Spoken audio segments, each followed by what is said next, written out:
Does everything have a bright side to it?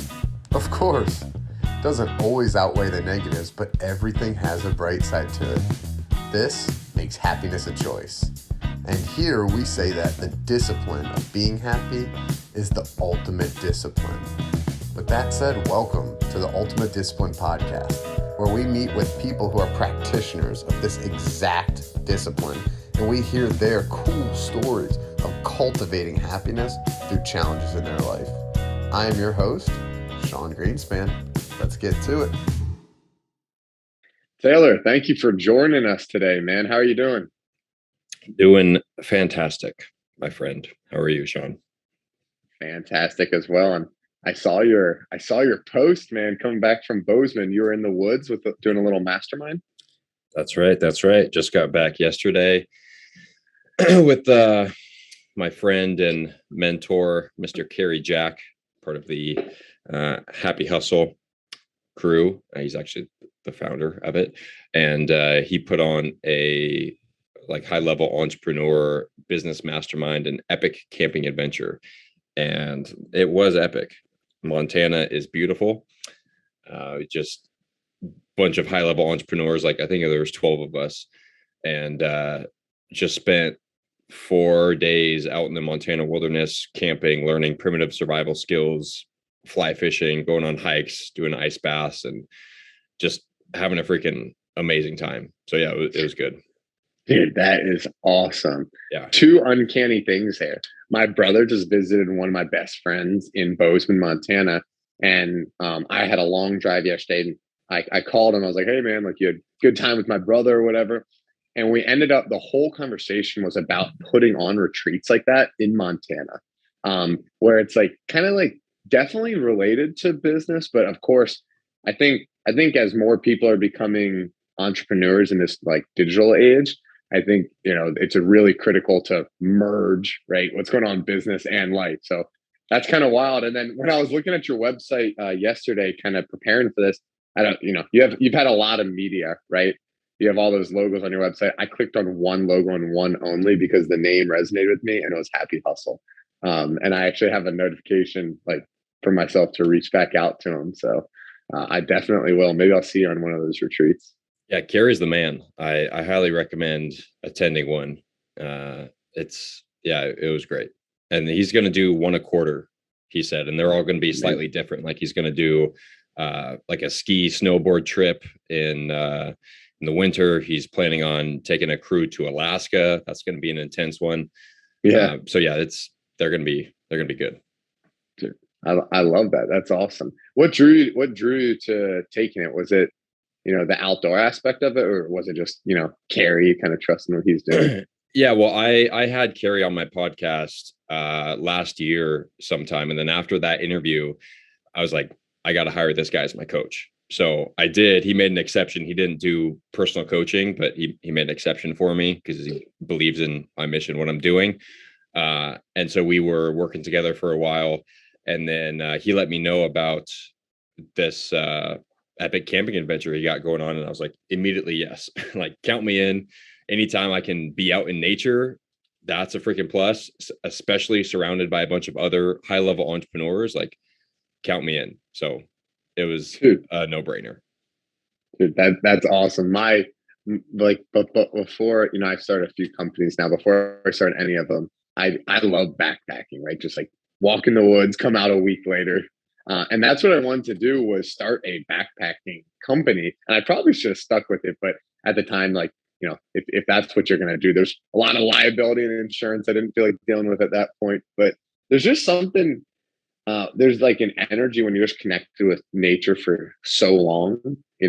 Just all that natural sunlight, all that earthing. It's good for you, man. Fresh water, all that stuff. I love it. And you said, do you go backpacking a lot, or was that a new experience for you? No, I mean, I like it. Yeah. After the Marine Corps, it was okay, I've had enough for a while, but yeah, this was a great experience. This was kind of the first time doing it as a civilian, camping as a civilian, and I love it. Like I said, anytime I can be out in nature, connecting to Gaia, it's a good time, especially out in Montana. It was beautiful. Looks a lot like Northern California. Beautiful mountains, trees everywhere. Everything's green. Beautiful, clear, freshwater lakes.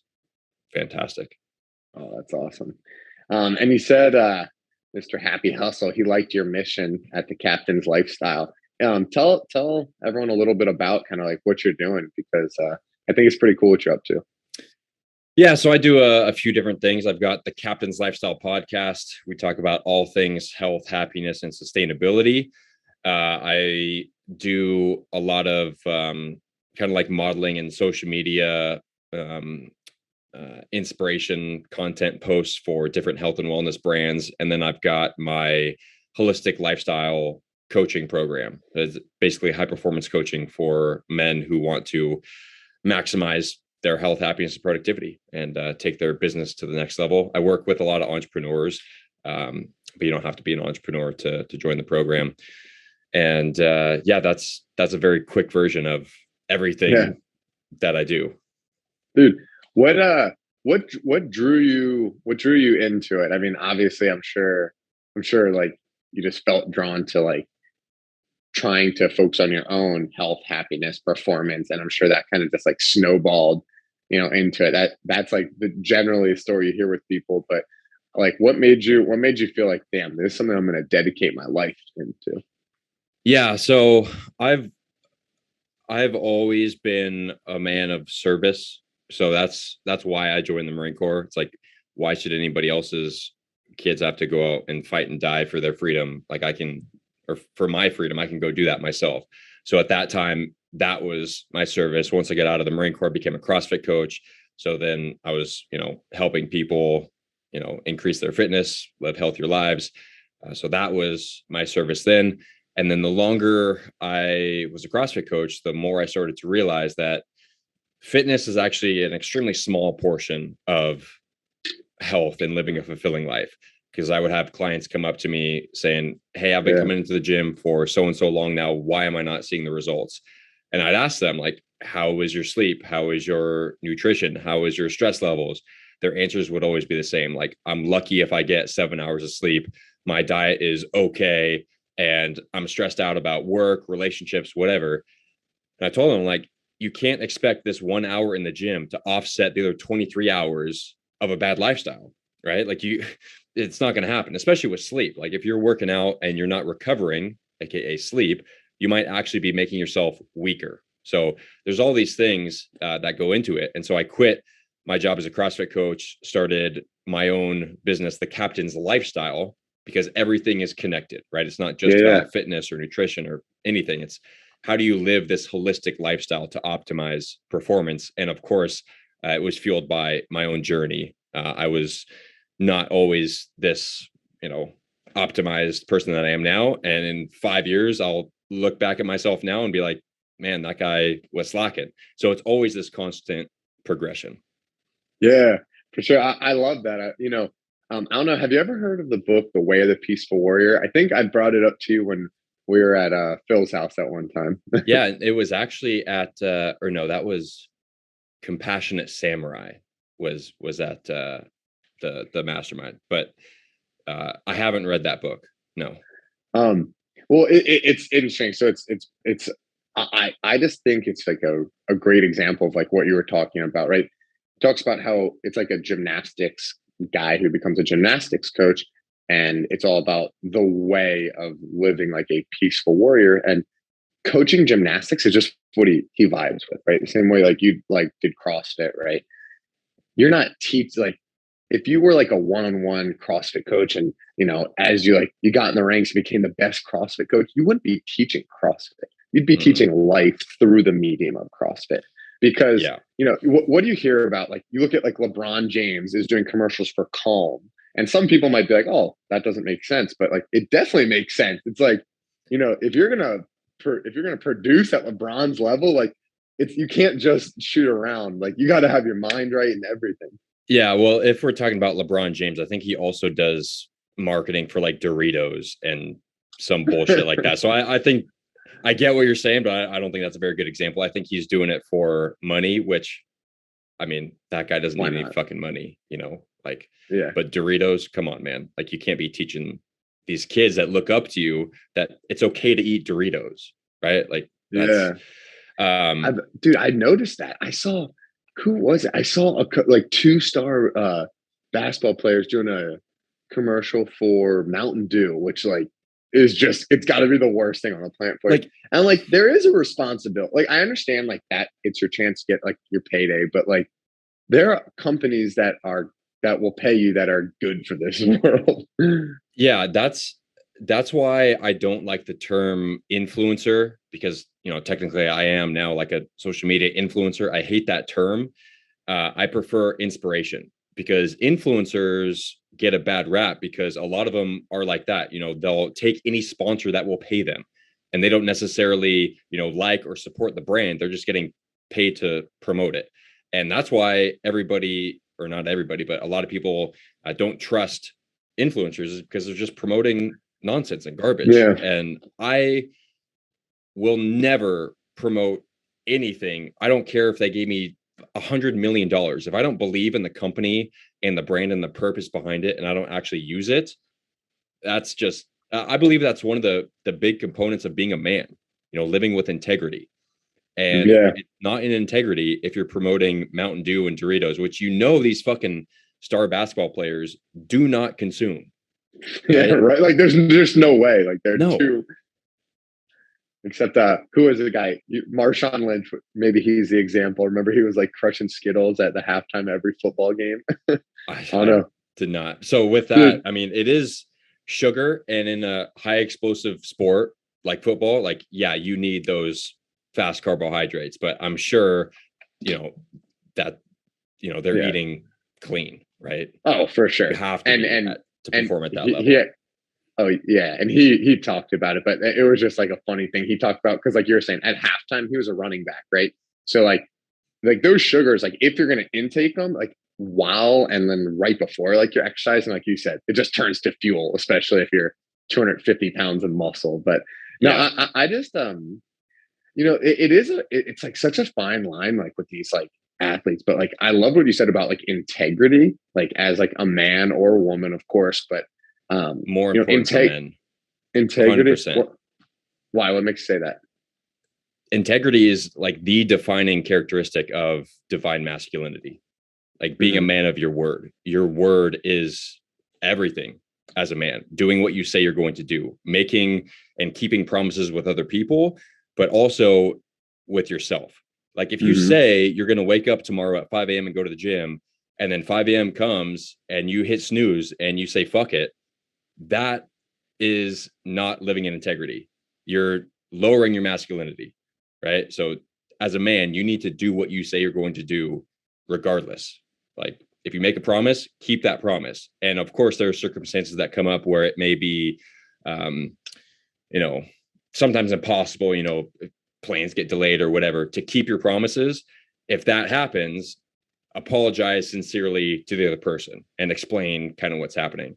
And I believe we've gotten so lackadaisical with that as men, in society. They kind of brush it off. It's like, oh yeah, it's whatever. It's not whatever. Like, do what the fuck you say you're gonna do. Yeah, dude. It's really interesting you say. I want to come back to the man like woman thing there, but I do think we got lackadaisical about it, and I think this is part to blame. The fact that like Yeah. we're always connected, like Taylor, like I'll let you know, like I've had people that like 30 seconds before we're supposed to hop on the podcast shoot me a quick text. Oh, dude, can't make it. Like, let's hit it another time. Honestly, it's not that, like, trust me, I understand you're busy and I genuinely appreciate you taking the time to join. It's not that like, oh, he should be on my podcast, she should be on my podcast, but it's like, dude, like I plan my fucking day around this. Like Right. you did too. Like, get on the podcast. And then if you can't, like you said, here's a huge thing, and this is where ego plays such a big role in our life. And I've struggled with it, and it's something that I'm trying to become more aware of. But if something doesn't happen, it's like, hey Taylor, like I know I told you I was gonna do this. I can't. I'm sorry. Like, can we do it another time? Like, try to like remedy it, right? Like, I think that's critically important too. But the ego makes you want to like deflect onto other people or not take responsibility. Mm-hmm. Yeah, that's what I said about apologizing sincerely. That's Yeah.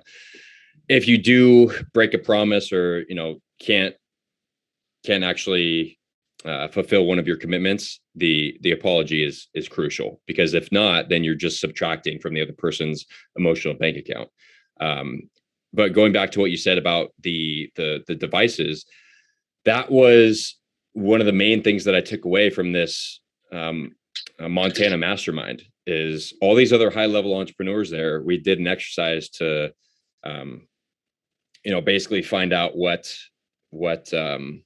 category a lot of people are struggling with, and almost everybody there said that one of their lowest points, there was like 10 alignments. It's Carrie's thing. It's called soul mapping. We don't have to go into all of them, but one of them is disconnecting digitally, and that's what almost every single high performing entrepreneur said that they were struggling with most, was like screen time and putting down their devices and not being distracted by every email and every notification.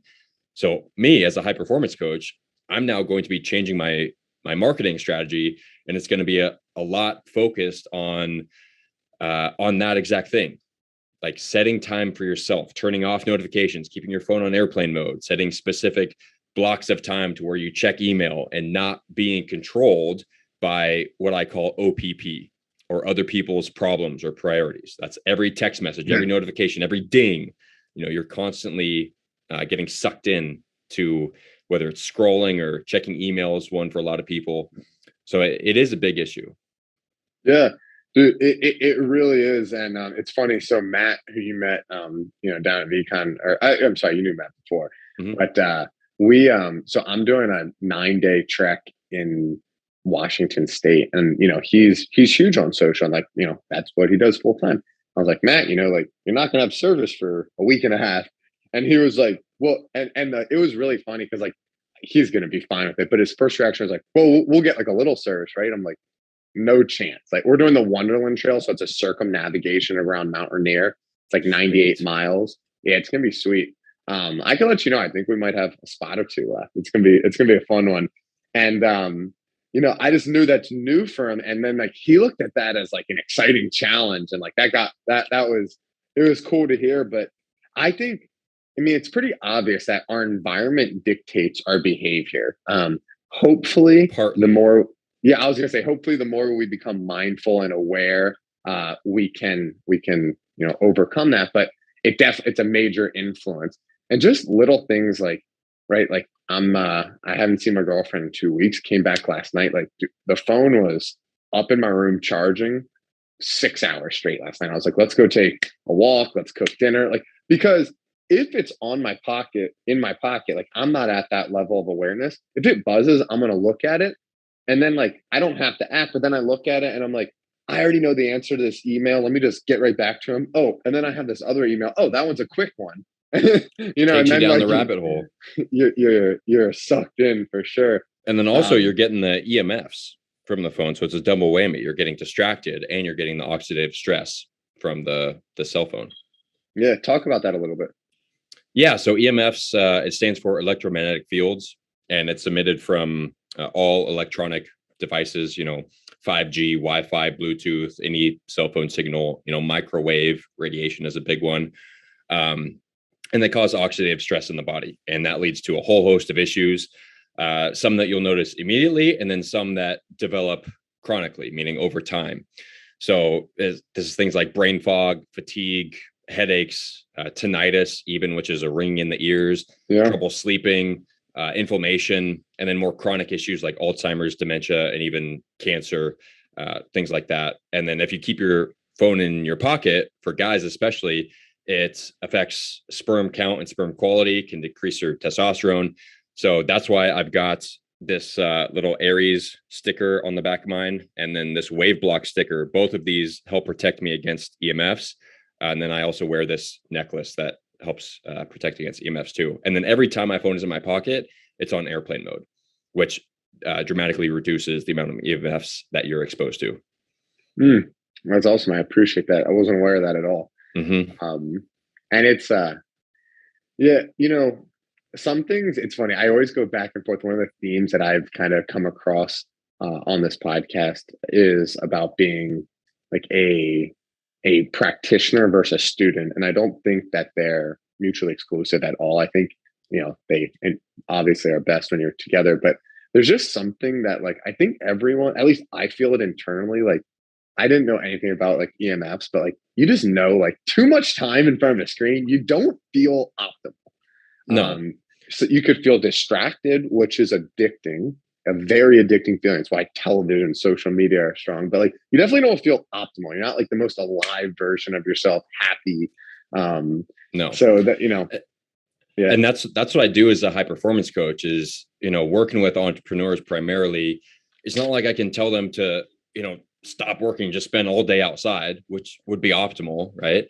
But there's ways to hack everything. So I told the guys at the mastermind, because a lot of them were struggling with health and productivity as well. And I think a lot of just people in general don't do a lot of these habits, like go to the gym or eat healthy or whatever, because they think it's too complicated or it takes too much work. When in reality, it's pretty simple once you understand some of these concepts. And there's ways to hack everything. So screens, for example, one of the reasons why it makes you feel tired and you lose focus, things like that, is from the blue light from the screen. You're just staring at the screen. You're getting this blue light, and it's not the full spectrum of light, right? So there's ways to hack that. Like I've got a software downloaded on my computer called Iris, and during the day it's in what's called health mode, so it blocks some of the blue light, and then in the evening I switch it to sleep mode. The whole screen turns red, so you're not getting any of that blue light. You can also wear blue light blocking glasses. I've got, yep, there you go. yeah, You can do it on the phone. You can also wear blue light blocking glasses. They make daytime lenses to when you're looking at screens and under fluorescent lights, which is a big problem yeah, because fluorescent lights have flicker, which basically means they're turning off and on really quickly to save energy. And it's not detectable by the naked eye, but if you take your phone in slow motion camera mode, you'll see the flickering, it turning on and off, and that causes stress in the body, even though we can't really perceive it. Causes distractions and things like that. It's basically like a strobe light, but super fast. Yeah, imagine like schools and hospitals, offices. Imagine being under that all day. That's one of the reasons, that and EMFs, why there's so much stress in those types of environments. So there are ways to hack it with like these EMF things and the software and the blue light blocking glasses. Dude, I kind of want to go down a rabbit hole on light, but I'd actually rather talk about hacking it, because there's two concepts there. One is actually understanding the solution, but I think even more important is understanding there's always a solution. Like again, we met at Gary Vee's conference. He always says the answer is right. And that to me I'm with that. It's always like, for example, something big for me, I've been running a lot, and I've been trying to figure out like how I can keep mass on while I'm running 65, 70 miles a week. And, that takes a lot of time. Right. And it's like, so like today, and I was like figuring, like, I started looking into like the most optimal ways to like lift weights, because again, I ran for 2 hours this morning and I had 30 minutes to lift, and it's usually the opposite. And same thing, like have to figure out like a diet that works for that. And then there are a lot of things that count. If you're not a runner and trying to add mass, how do you work all day and increase mobility and not sit all day? We're both standing right now, right? Yep. I don't know about you. I'm literally using a dresser because that's all I have. But there's ways to make these things work. So you can make the hard choices and have the easy living from it. Yeah, exactly. So what do you want to hack? What's like something that we can get into? Oh yeah, something I want to hack right now. I mean, I think let's talk about what we were talking about before. It's for me, spending as much time outside and away from screens, right? Both. Actually, let's just say away from screens to start, while also, right? So I'm running two companies. podcast blog, and I have a networking group. A lot of those things kind of require like digital communications and stuff. So a lot of time on this keyboard, especially for someone that types with two fingers. Yep. Well, one, learn how to actually type. That'll save a tremendous amount of time. So that's a hack right there. Like invest in, like Mavis Beacon. Did you take those classes as a kid? The keyboard classes? Yeah. Yeah. So if you learn how to type games, exactly. games, you like get the fish. Yeah. That'll significantly reduce the time spent Dude, on the computer. It is funny. Like on a more serious note, like the tactical things, like Tim Ferriss talks about speed reading. People might think like, oh, I don't like need to read fast. It's like you spend a lot, like if you want to read a lot, like being able to read and comprehend a book in half the time is very valuable. Yeah. I listen to podcasts on like 2 times speed, sometimes three times speed. And if you can comprehend it, that's, you double your time, right? Yeah. But going back to screen time, a couple hacks for this. One, if it's not 100-degree summer like it is here, all of my windows would be open, letting in as much natural light as possible. So when your windows are closed, they, even if they're clear windows like mine are, they block some of the wavelengths of light from coming in. So it's not natural light. But if you can open all of your windows to where you're getting natural light and not under fluorescent lights, that's a huge hack right there. That will be fantastic for energy levels throughout the day. Yeah. And then I already mentioned the software you can download. It's called Iris. There's different blue light blocking glasses companies that you can get. The phone hack that you saw. And then I tell my clients to implement Pomodoro breaks. So this is like a 20-minute work block and then a 5-minute rest. And you can, switch up the times to your liking. But during that rest, put down the phone, get off your computer, go outside. What I like to do is I've got like a sledgehammer that I do like some steel mace type activities. I'll do some like Qigong style things while I'm grounding. And that little break, you might think it's counterproductive, taking yourself away from work. But I'm telling you, once you take that break, you get outside, you move, you get the blood flowing, and you come back to work, you're so much more focused. Because if you're just staring at a screen and not moving, the blood flow is stagnant, right? So that's why you start to lose concentration, and it takes a lot more time for tasks. So if you allow yourself to take that 5-minute break, it's 5 minutes, right? Everybody's got 5 minutes. And just know by doing that, that's allow you to come back and be significantly more productive. So I definitely recommend the Pomodoro breaks. Do you set intentions for your 25 minutes? I know 25 on, 5 off is the. Yeah. Do you set like, come in like for this 25 minutes, I'm going to do this, not like for this 25 minutes, I'll check email. Yeah. Good point. Setting an intention is extremely beneficial, as well as keeping your phone in airplane mode and not having any other distractions pop up. So Jason Khalipa, he was a successful CrossFit athlete. He's an extremely successful entrepreneur, gym owner. He wrote a book called the AMRAP mentality, which is a CrossFit term. AMRAP stands for as many rounds or reps as possible in a certain block of time, right? So apply this to the Pomodoro method, 25 minutes. So for 25 minutes, apply the AMRAP mentality. I'm going to get as much of this, whatever that is for you, done in this block of time and not think about anything else. When you're at the gym, you should only be focused on working out, not on your phone, not thinking about the work that you have to do. Same thing when you're with family. This is why a lot of entrepreneurs burn out, because they're really working all the time. When they're with family, they're thinking about, this project that they have to start. They're thinking about this email that just popped up on their notifications. So the AMRAP mentality talks about cutting all of that out and just focusing on one thing at a time, because multitasking isn't real. Like it doesn't work. It takes you longer to do the tasks. So when you're sitting down for a work block, keep your phone on airplane mode and only focus on that specific task for that 25 minutes. And then that 5-minute break, go out, no technology, get out in the sun. And so block your calendar like that. So specific blocks of time. So you're not pulled in all these different directions.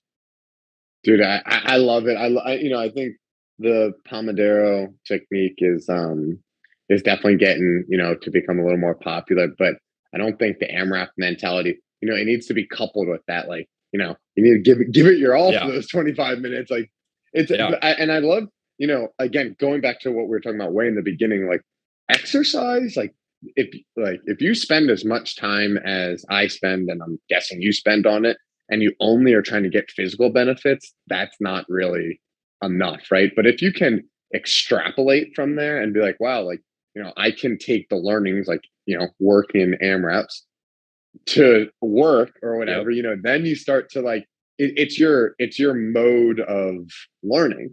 And you can pull that out. Yeah. It's funny. Dr. Joe Dispenza talks about being in a creative state, and I think we all know. I mean, most of us need like to focus to get into a creative state, and you need to get in the state of flow, and that doesn't happen if you're also texting. You can only be in a state of creation if you're not in a state of survival. And most people are in a state of survival. They're in beta or high beta brainwaves, which is highly alert and highly distracted, right? Or it could be highly focused. So the reason for this is because, way back in the day, if you hear a twig snap in the woods, you're on high alert, right? You're in high beta, ready to fight, flight, or freeze, right? And we're basically living in that stressed out, inflammatory state our whole lives. You wake up, this, typical person wakes up, checks their phone immediately, stressed out from email, whatever it is. Then they drink liquid cortisol, aka coffee, right? Which can be good, but for most people, they're abusing it. They rely on it to function, which is unhealthy. Then they drive to work, and then they're stressed out about traffic. Somebody cuts them off. They get stressed out. And, when we're stressed out, we need to move, right? We need to get rid of that energy somehow, but we just sit there and stress and get frustrated and angry.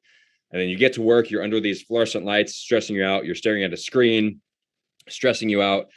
And same thing on the drive home. You're pissed off about what your boss said or this and that. And then you get home where you're supposed to relax and spend time with your family. But because you're in that stressed out state, you end up arguing, and, the kids are being annoying and whatever. And then you stay up watching Netflix, getting exposed to that blue light. So we're always in this stressed out state. And of course, you can't be in a state of creation when your body and brain are worried about surviving, right? Yeah. So stress is good. Stress is 100% good. We just have to know how to down regulate. Like, I'll tell you a story on this camping adventure that we just went on. Carrie has a German Shepherd, and his name's Ninja. And we had just, our primitive survival expert had just stopped the whole group on this hike and told us that he saw bear tracks, a mama and a cub, and it was headed the direction that we were going. And so, okay, we were kind of on high alert. And then we continued, and 2 minutes after that, the dog was leading the pack. And then all of a sudden we see this black blob kind of come from around the corner, and then fight starting between the dogs. We all thought it was a little black bear, but it turns out it was a black lab. And then, Ninja got him pinned down by the neck to the ground, and we ended up separating the dogs. So a very stressful state for that dog, right? But immediately after that, the dog forgot about it. He was on, happy and, just living his life, exploring. And we as humans don't do that, right? A stressful situation happens. Somebody cuts you off in traffic, you get a bad text, and then we let that ruin the whole rest of our day because we're just thinking about it constantly. So we need to learn how to have that stress response, and then breathe and forget about it. Let it go. Let it flow, man. Yeah. I like how you breathe to, to like exemplify like what that's like. The breath is just, that's it. It's powerful. That's one of the most important things we can learn is breath work. It's like sunlight, mindset, and breath work are like the most important aspects of a quality of life. And when I mean breath work, I don't mean just breathing. Everybody knows how to breathe, obviously. I mean learning how to breathe for different states. So nasal breathing, this is like the basics. Close your damn mouth. First off, you look ridiculous, like right? Nobody likes a mouth breather. And when I was in the Marine Corps, we got yelled at. Well, I didn't get yelled at. I wasn't a mouth breather, but other people would get yelled at for being mouth breathers. And I don't think they knew the physiological benefits of nasal breathing. I just think that, you look ridiculous when you're a mouth breather. So close your mouth. Yeah, breathe through the nose. There's a whole bunch of benefits behind nasal breathing. Oh yeah, dude. I tried to on my zone 2 run days. Like yesterday, I ran 15 miles and it was slow the whole time my mouth was closed. Yep. And it's crazy what it does to your heart rate. So usually I try to breathe through my nose, but I don't like focus on it. And I track my heart rate. And usually at the pace I was going, I'm like 135, 140 heart rate. It was low 120s, the exact same run that I've done all the time. It's not like I'm magically in that much better shape this run than I was a few days ago. I was just mouth closed. I have friends that tape their mouth closed at night. Yeah. Mouth tape in the evening when you're sleeping is a game changer for sleep. It helps with snoring and sleep apnea, which dramatically reduce the quality of your sleep.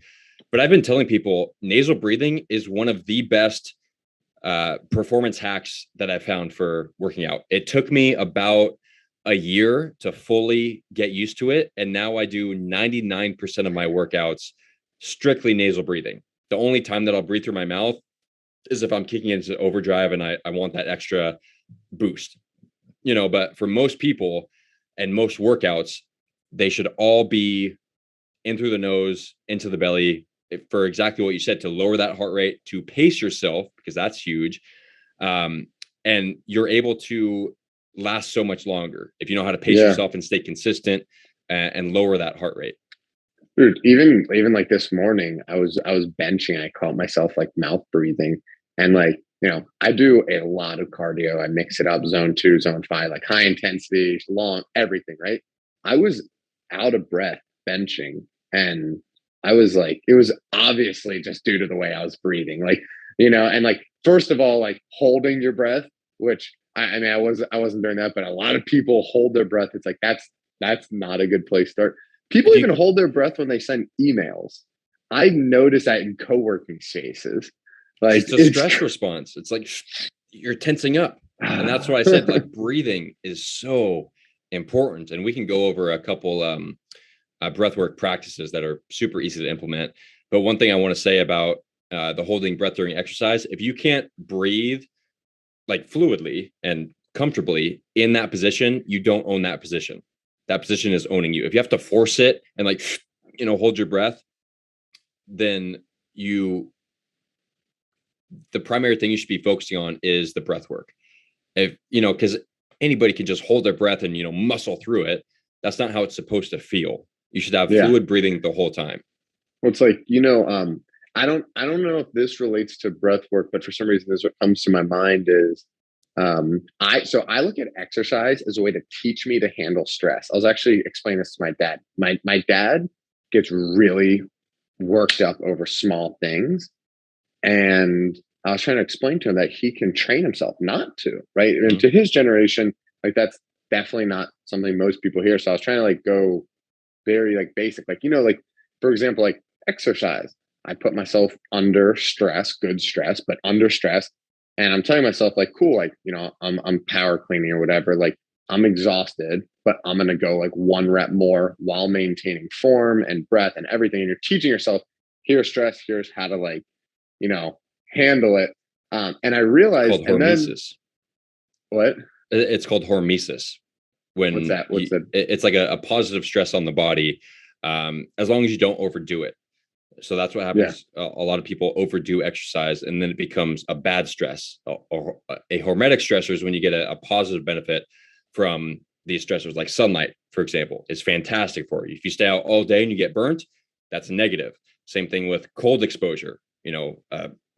A short amount of time is fantastic. If you stay in there for an hour, you might die unless you're Wim Hof. Same thing with fasting is a hormetic stressor. If you fast for too long, you'll die. Right.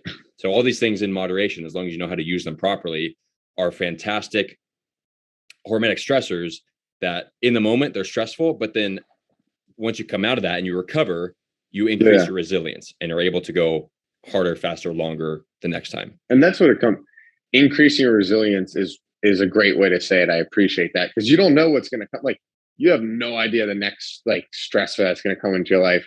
You try to control it, but I think instead of trying to control every aspect of life, you'd have a better chance controlling yourself in the way that you're going to react and handle, stress. And kind of where I was going with that was, I was asking him, I said, Dad, just do something small, like stretch, like put yourself in an uncomfortable position, because he's not flexible. And he went to go stretch, and this was his face. And I'm like, dude, like settle down, Yep. and it got me thinking. So like recently, something I've been trying to do, like when I do hill sprints or lunges, is keep like a calm, almost like happy face. I probably look like a psychopath at the gym, but Good. like calm, like relaxed face. And now that I'm like reliving it in my head, it does affect my breathing. Right? Yep. It makes me breathe through my nose. But you think about it with stretching, right? Of course, with stretching, you shouldn't be like, but like, some people probably think that with like sprinting or whatever, but that's not the case at all. That's a huge performance boost as well, especially if you're in a competition, which should comprise roughly 10% of your total training time. The problem, especially in the CrossFit world, and I was guilty of this for a long time, and this is why one of the reasons why CrossFit gets a bad rap is because every single workout, most people are competing. They're trying to go heavier, harder, faster than the next guy, right? And it's a competition every single day. That should not be like that. Competition should comprise about 10% of your training time.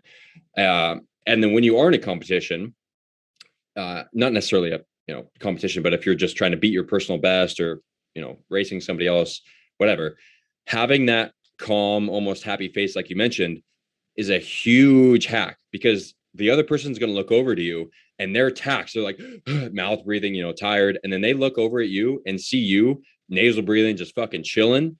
That's like a decrease in morale. And they're like, fuck, like I can't keep up. And then they're going to get in that negative feedback loop in their head. And that's going to allow you to keep pushing. So 100% huge hack there. Oh, dude. Yeah. I love that. It's just, it was just so funny to think about, like watching his face when he was stretching. But you said, what'd you say, 10% of your workout should be roughly, yeah. And that's like 90 to 100% maximal heart rate, like just fucking going all out.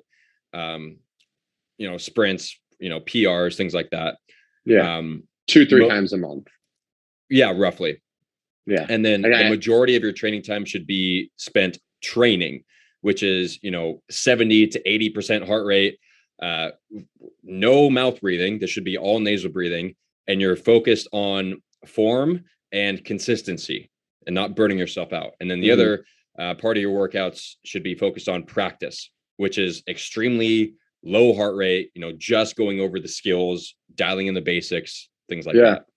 And you're talking, obviously, I know you're using round numbers because it sounds like you're talking generally about just like training. You're not talking about CrossFit, right? Just like kind of all training.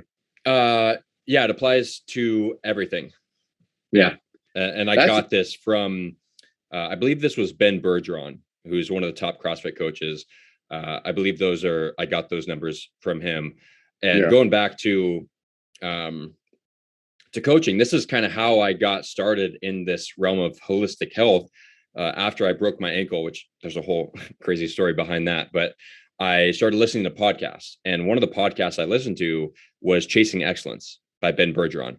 And he is like one of the number one CrossFit coaches. And he, like you said, he doesn't really, of course he coaches CrossFit, but his main focus is mindset and building character and understanding your why and all these other things. Because once, if you become a better person, you're going to become a better athlete.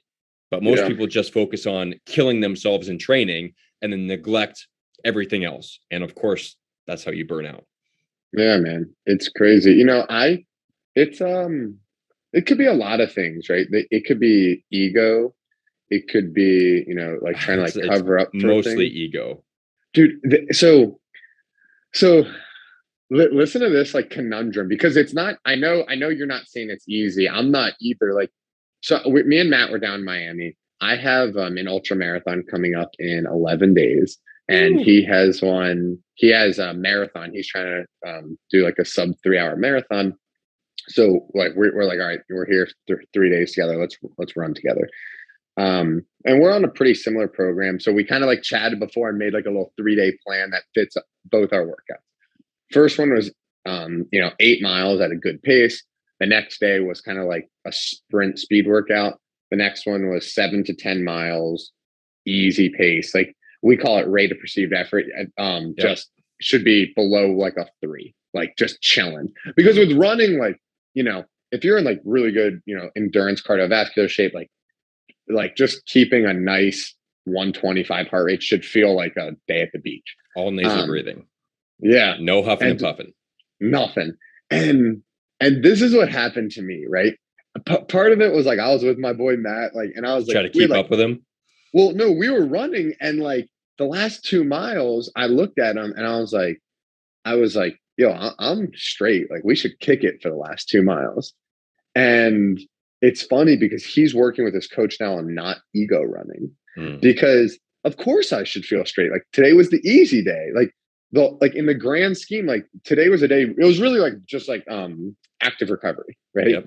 And like, but like that's like, and I know that's not what we were trying to do, but that's where my mind went like, yeah, dude, let's fly home, right? Just for the fuck of it. Yeah. And that's, most people would think like, oh, work out harder, like good for you. Like, but that's not, it was actually me being weak. I wasn't sticking to the plan. I didn't have integrity, right? Like we set out like to do slow miles. And it's definitely a tough challenge. Like I empathize with people. I go through it myself, but you just can't. Me too.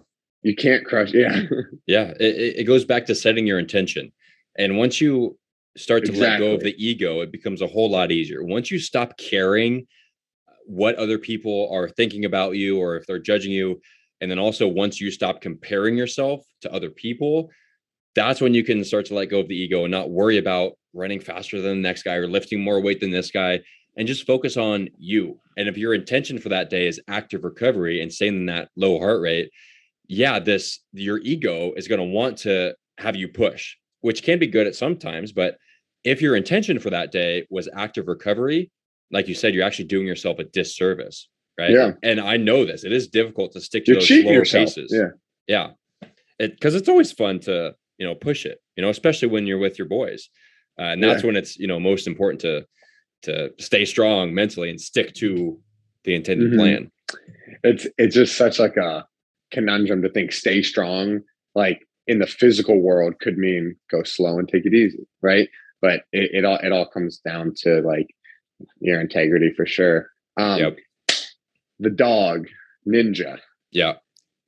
That is a really, really cool example you brought up back then, because I've always said dogs and kids are the best teachers, right? Kids do the same shit, right? Kids will be dead crying and you'll hand them like a little cookie and they start laughing, right? it's like, over. They forget about it. Yeah. They're like, who was crying? Like, I think a lot of people either understand or start, there's a lot of information out there about how we need to let these thoughts go, right? I don't know. Is that an area that you feel like you can expand on? Because, it's definitely falls into the easier said than done category. I like to say it's easier done than said. And I'll extrapolate on that. I got this from one of my coaches. He's the founder of O23, which stands for the other 23 hours, right? His focus is on helping fitness coaches, transition to holistic health coaches. And this is one of the programs that I went through. So what a great, perfect name. He knocked it out of the park. Good job, guy. nailed it. His name's Brian Costello. And so I got this phrase from him. It's easier done than said, because the longer you continue to say these things and don't actually practice them, the harder your life gets, right? The sooner you start to actually implement these things and take action, the easier your life gets. So while yes, it is difficult to get that, whatever you want to call it, motivation, push to start to actually implement these things, once you do and you stay consistent, everything becomes easier. The longer you continue to say it and not do anything about it, the harder your life gets, right? So it's so true. It is. So what was the original question? Letting go of Just letting emotions flow. Letting go of either self-limiting beliefs or this narrative that you've got playing in your head. Or okay. So number one is understand that you can't control the past, right? It happened. There's nothing you can do about it. All you can do now is control your response. Okay. So I prefer the term response to react, because a reaction is that it's a reaction. There's no thought behind it. It implies like it's subconscious, right? Like exactly, it is. Somebody cuts you off in traffic. It's your reaction to say, fuck you, get all angry. If you respond and you think about it and you have empathy, somebody cuts you off, you're like, okay, maybe they need to rush home because their kid just fell and hit their head on the table. You never know. You never know. And now you have empathy to them. And now you're coming from a state of calm and relaxed, and you can respond by not getting stressed out, right? So we can control our emotions. Yeah. Right? So once we can learn to observe our thoughts and not necessarily believe them, that's when things start to change. What happens with a lot of people, myself up until very recently included, would have thoughts and feelings and emotions, and we would just automatically go with that. We're like, okay, I think this, therefore it must be true. When in reality, we can control how we feel about certain situations. So you've got a story playing in your head. You don't have to believe that story. You don't have to believe that, somebody else harmed you, right? One of my favorite quotes, I'm not going to remember it perfectly, but it's from Meditations by Marcus Aurelius. And he basically says, don't feel harmed and you haven't been, right? You get to decide. Don't feel harmed and you haven't been. Exactly. I love it. Like, we are in charge of how we feel. So while you can't control what anybody else says or does to you, you control your response, right? Yeah. Another really good book for this is Man's Search for Meaning by Viktor Frankl. He was a Jewish psychologist who was captured by the Nazis and put in the concentration camps. And the whole book is about everything can be taken from a man except his ability to respond, right? Like, they had everything taken away from them. They had nothing. Even their family members were killed and tortured. It's horrible. And in a time like that, where you literally have seemingly nothing, you can still choose how you respond, right? So that's the one thing that the Nazis could ever take away is his ability to respond and stay positive. It is a choice. And the example that you said of someone getting like cut off in traffic, right? Maybe that person is rushing home, right? Or, I think I read in Gary Vee's recent book, 12 and a half, he was talking about like a really close friend of his, when his business was small, stole $250,000 from him.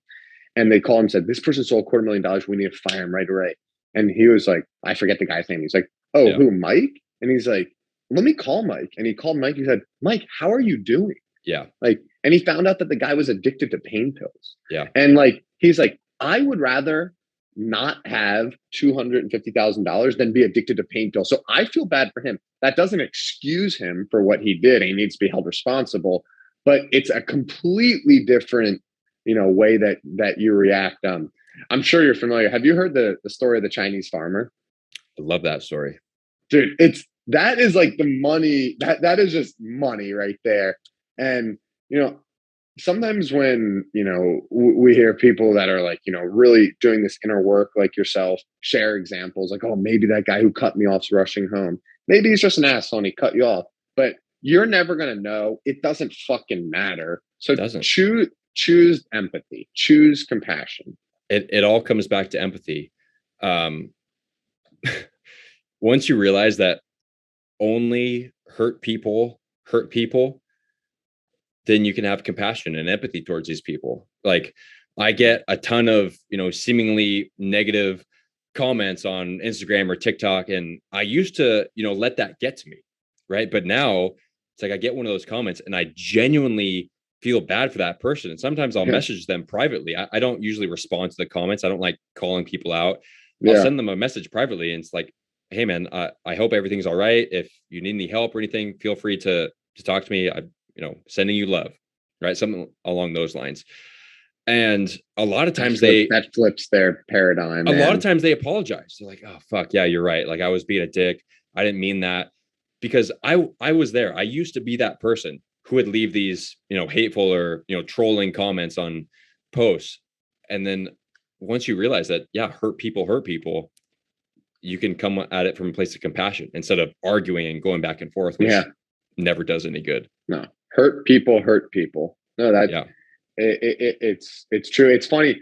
And I feel like a metronome going back to that book about the way of the peaceful warrior. But sometimes when I hear things that just like relate to other things so much, he talks about the people that are hardest to love need it the most. Ooh, and yep. It's true. And it's a very similar example. They get jumped in an alley, and like when the guy's getting jumped, he goes, "Hey, do you want my watch?" He's like, "You're clearly in need of money. Like, do you want my watch? It's worth a lot of money. You can sell it." Now, you don't need to go to that extreme, but you see what I'm saying? He's like, it just, I think more than even giving him the watch, it's like, it completely shifts this around that like love is the answer. And this is my mindset now about, leaving my car unlocked or leaving my phone in a locker room somewhere. It's like, if somebody's going to steal it, they need it a whole lot more than I do.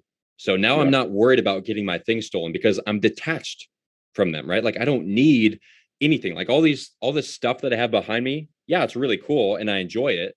But really, if all of this stuff was stolen or gone somehow, it's like, okay, move on. Yeah. We're so attached to our things, especially our phones, right? Like you lose your phone, you're like, oh fuck. Like especially me, like I run my business through my phone, right? I make money through my phone, but if I lost it, it's like, okay, it's not the end of the world. Like, yeah, I would get another one, but in reality, I'm not going to let it ruin my day, you right? can't, And so if somebody steals something or, that's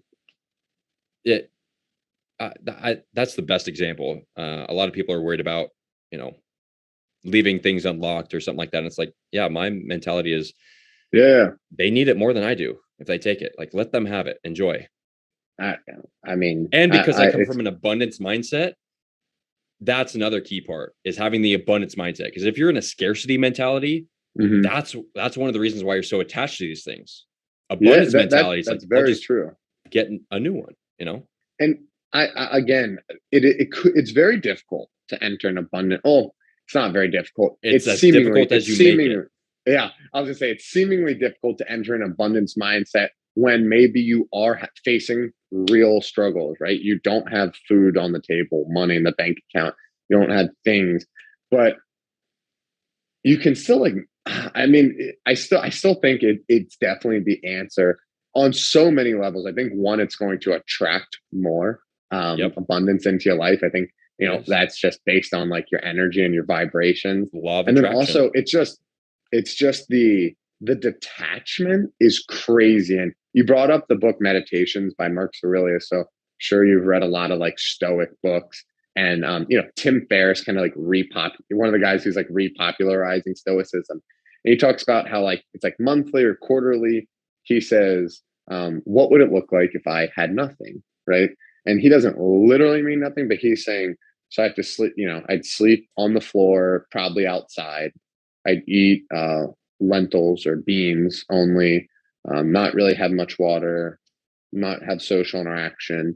So like every quarter, I think it is, for like 2 or 3 days, he lives like that. And the whole time he's meditating on, is this what I'm so scared of? Right?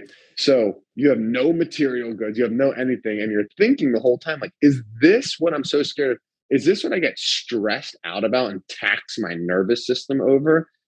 Just the opportunity of this happening? Because honestly, he said he goes there and he's like, I'm happy. Dude, he spent 3 days sleeping outside eating beans. It kind of sounds like camping in boats. Exactly.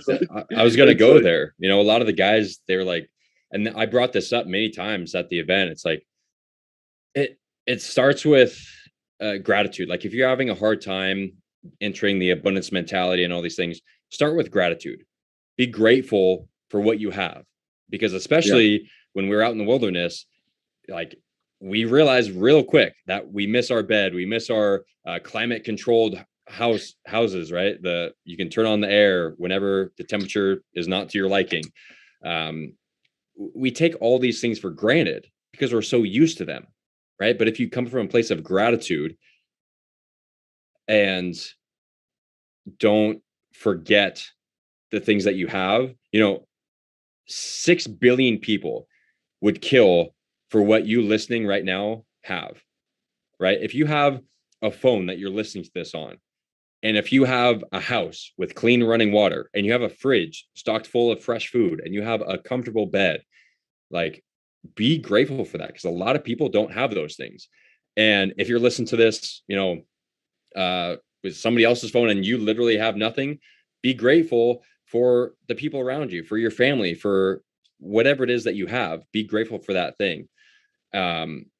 We, especially in Western society, we lose touch with all these things, and then we start complaining about, oh, at Starbucks they put fucking almond milk instead of soy milk in my latte, and it's line's taking too long, and it's like,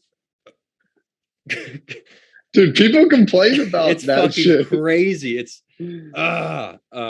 but yeah, going back to the thing you said about, let's complain about how people complain. Yeah. I'm in. I'm in. Let's fucking do it. But seriously, complaining does nobody any good, right? No, It doesn't change the situation. It just keeps you in this negative feedback loop, and you keep getting stressed out.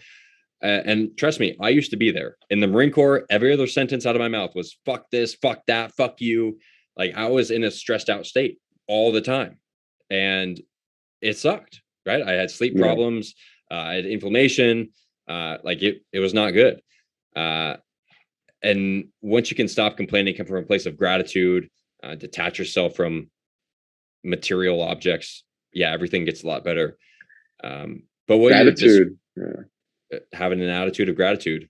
But what you're describing about Tim Ferriss, that sounds like his fear setting exercise. Yeah. Where it's like, let's say you got a major presentation coming up, like you're giving a TED talk, and you don't want to do it because you're scared. It's like, okay, so lay out the worst possible situation, like everything that can go wrong, list that, write that down, and then think about it. It's like, okay, if that happens, is that really so bad? Like, is that going to be the end of my life?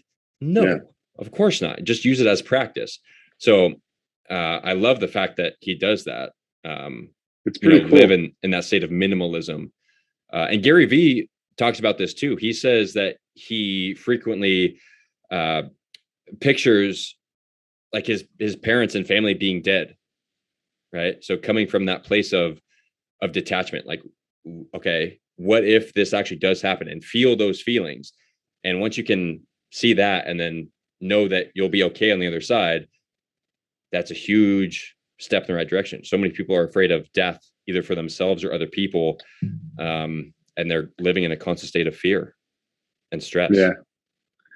And it's tough. And I think what this looks like in a real world scenario, whether you're doing Gary Vee's, doing Tim Ferriss, whatever, it's getting quiet and intentional. It's writing in a journal. It's sitting and meditating, taking a walk. It's just getting quiet, getting that time away from your phone. And, it's really interesting because we get up here a lot.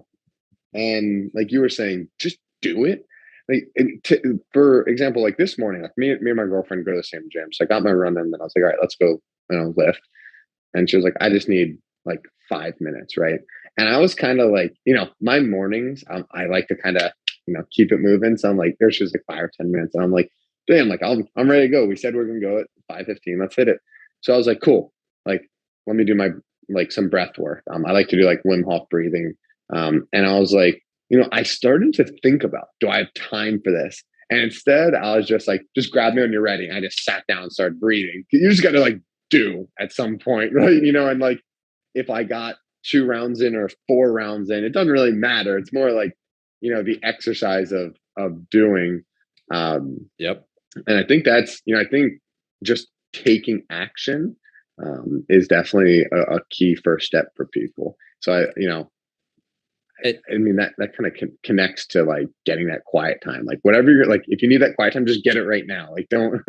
So yeah, 2 things with that. One, going back to controlling your response. Don't rely on other people, especially women, because women are not they're not, generally speaking, as punctual, right? Like they'll go over time because, again, integrity is not one of the defining characteristics of feminine energy. So they're kind of wild and free and this and that. And so if a girl says they're going to be ready at 5, like don't 100% count on that, right? And then don't get frustrated if they're late.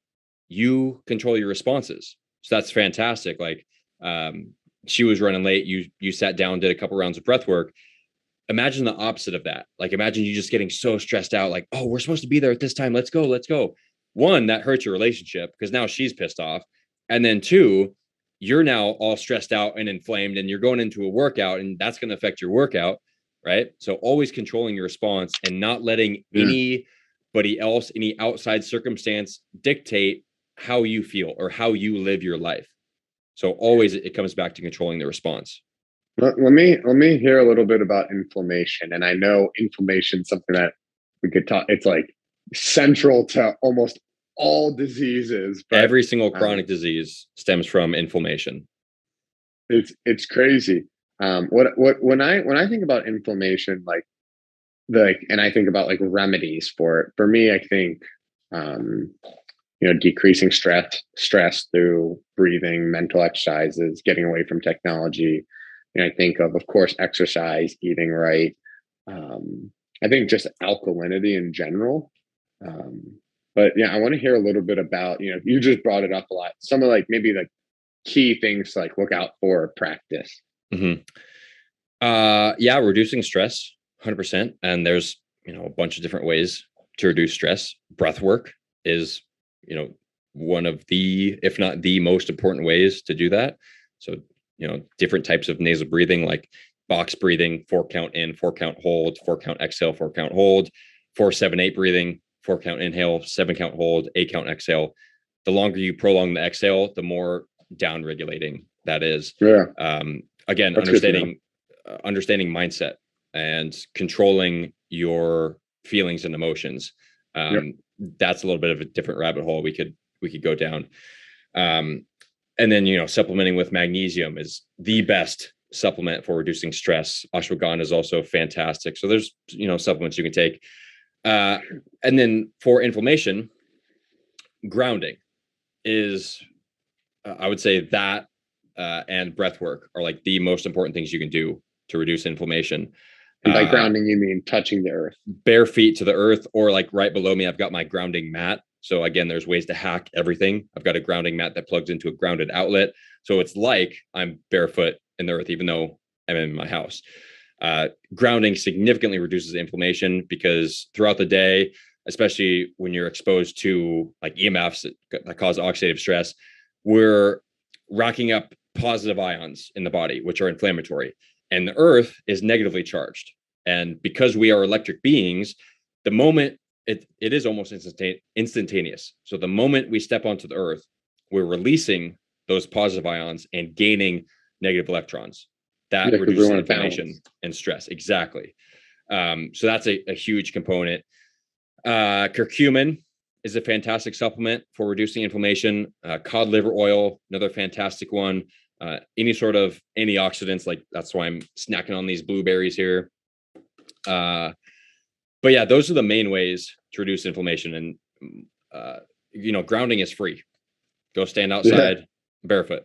Right. Reduce EMFs, simple hack that you just, wear a necklace or put a sticker on your phone. Curcumin is a super cheap supplement. Cod liver oil is good for many different things, not only inflammation reducing, but also brain health. Your brain is like 65% DHA, which is cod liver oil. It's got vitamins A, E, and D. So, cod liver oil is like a staple supplement. That and magnesium are 2 that I recommend everybody take. Yeah, I love it. I want to ask a question here because I want to tell you where I come from with like looking at health and wellness. And I love educating myself and learning the X's and O's. What I mean about the X's and O's is that, you need this much sleep to recover, right? You need these nutrients to perform optimally. I think the X factor, this is completely my opinion, over everything is mindset.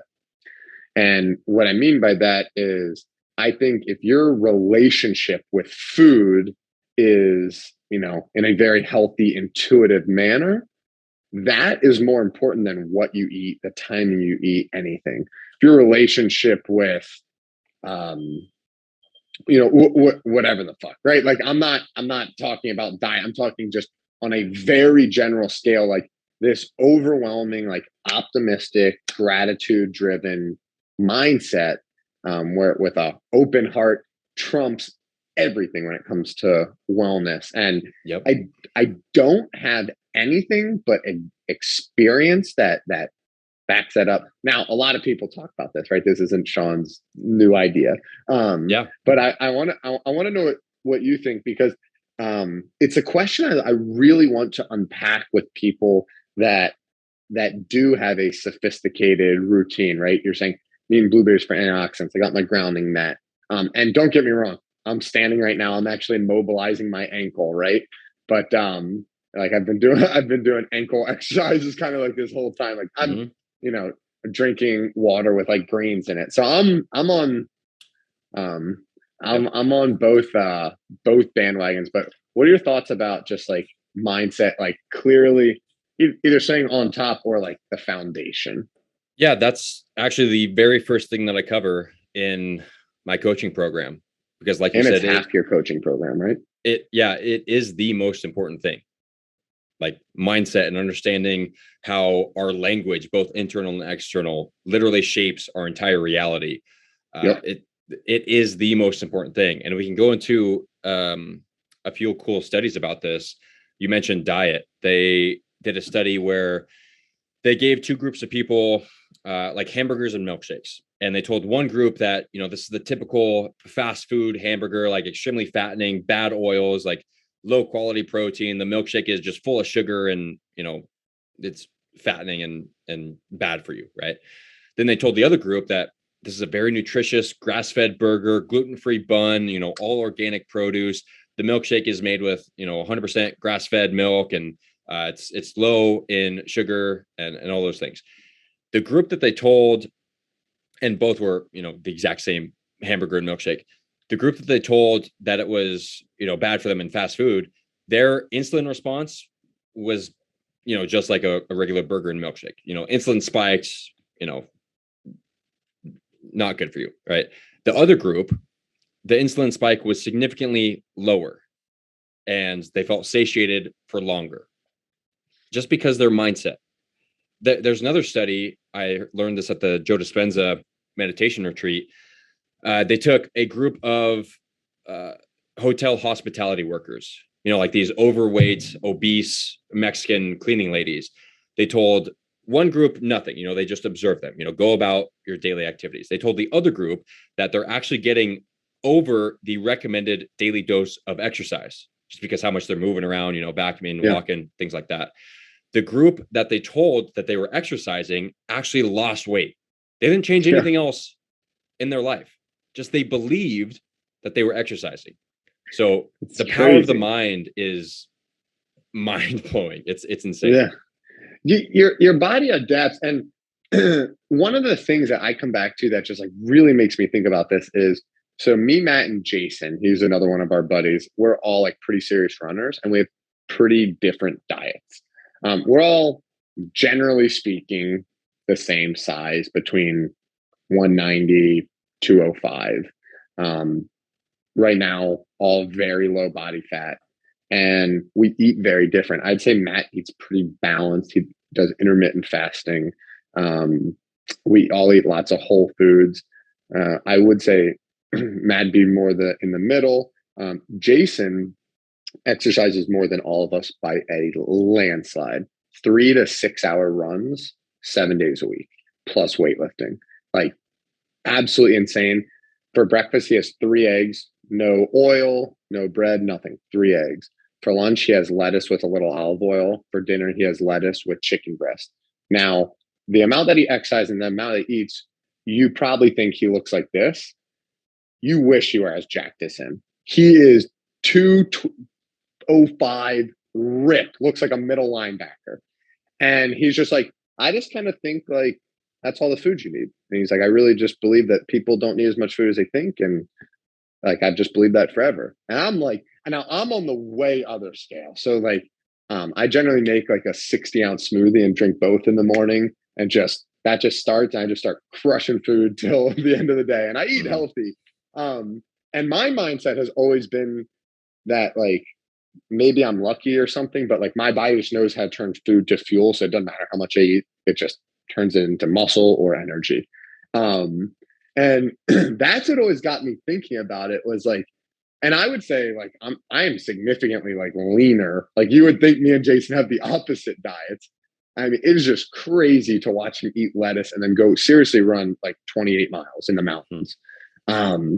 And you know, like there's no volume to that study, but I'm just so close to it. That's what always got me thinking about like mindset over everything, and then healing too, man. I think like with injuries, healing. I mean, I think your mind, like if you perceive that you just are a resilient person, your body just figures out how to make that thought true in the physical world. Like it's like, oh, cool. Like we're resilient. We don't have knee problems anymore. That is exactly how it works. And I was flabbergasted at what I learned at the Joe Dispenza event, but like he's got case study after case study of, you know, people healing themselves from cancer with thought alone, people healing themselves from, you know, multiple sclerosis and all these fucking illnesses and diseases simply by the power of the mind. And he actually has like healing meditations to where, you know, you meditate and, you know, you're listening to him talk about, you know, increasing your resiliency and having your inner army, you know, fight whatever it is. And truly, what you believe shapes your reality. So if you believe that the world is negative and everyone's out to get you, and you know, it's such a bad place filled with bad people, that's what you're going to find more of.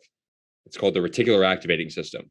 What you're seeking, you find more of, right? So you can do the opposite, right? Like the common example I always give is if you're going to buy a new car, right? Say you're buying a white BMW, then all of a sudden you are out and about and you start spotting all these white BMWs. It's not that all of a sudden there's more white BMWs out in town. It's that you're now noticing them because that's what you're looking for.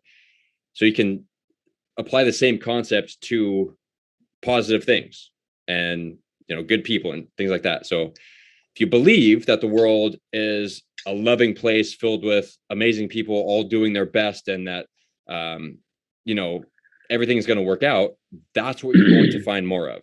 And it's literally just based on your beliefs. So I couldn't, I'm down with that. You know, like I believe that so much. And even like the littlest things, right? Like let's say, I don't know, like let's say you're in a relationship with someone and they do something. You can look at that little thing that they do, right? Maybe it's they cook you dinner. You can look at that and be like, I've literally been married to this person for 10 years. They know that's not like my favorite dish. Or it's like, wow, like they took time and energy out of their day to think about me and make me dinner. And it's such like a little nuance, but like it's crazy. And I want to ask you, what do you think gets in people's way of having that thought? Because that's the key right there. Like understanding what gets in people's way. I think the obvious overall answer is like awareness and people just living in the subconscious. But I don't know if you've thought about that at all. Yeah, they're trapped in the matrix, right? They're programmed by programming, right? That's why TV shows are called programs. They're programming your mind. Same thing with social media, depending on which accounts you follow. If you follow accounts that you know, you're constantly envious or judging the other person, or you follow inflammatory, you know, news articles, of course you're going to find more negative things and have this negative mindset. Same thing, become addicted to that. Exactly. Same thing with your environment and your surroundings. You know, if the people around you are negative and always complaining, of course that's going to be your natural state. So the first step, like you mentioned, is becoming aware of it. And then second is controlling your environment, both digitally and externally. So stop hanging out with people who make you feel like shit. Stop hanging out with people who gossip about other people. Stop hanging out with people who only talk about the news. Stop watching the news on social media. Do a like a detox of all the negative accounts that are inflammatory and only follow positive, beneficial people. So I've curated my like my Instagram, especially, to where every time I scroll, if I do get caught in that, distracted scrolling loop, at least I'm learning something, right? Because I'm only following positive people who can teach me something. So control your environment. First, become aware of it, that you're in that pattern, then control your environment and, start filling it with more positive, beneficial people. Dude, that's the perfect thing to end on, because, sometimes I listen to podcasts that fall into this self-help world, and, it's like, you're like, oh man, like, what do I do? Okay, magnesium, like, I got to take magnesium, and, everyone's going to pick something that vibes with them. But like overall, I think if you can win up here, everything else will take care of itself. And that's what running is for me. Like, I saw your face when I was like, I'm running 70 miles a week. You're probably thinking like, that's not like the optimal way to exercise. And like, I'm aware, but like for me, man, every single run's the exact same. No shirt, getting maximum sunlight, definitely no phone. When I say I run like 15 miles, my buddies joke with me. It's all a guess. Like, I mean, I kind of feel like I guess well because I've been running for a while, but like, I just go 2 hours or whatever. Yeah. I don't even know how long generally. But you got to just find something that lets you, get into that mindset. Taylor, I appreciate you, man. And I don't just appreciate you taking the time for this. I appreciate all the time you took to work on yourself and spread it with others, because now you're able to come to a platform like this and like your podcast and Instagram and share it with people. So it truly is service. So I'm glad you have fun doing it, because I see it on your face, but I also appreciate it, man. Yeah, man. Appreciate you having me on. Oh, of course, man. Be good. Until next time, for sure.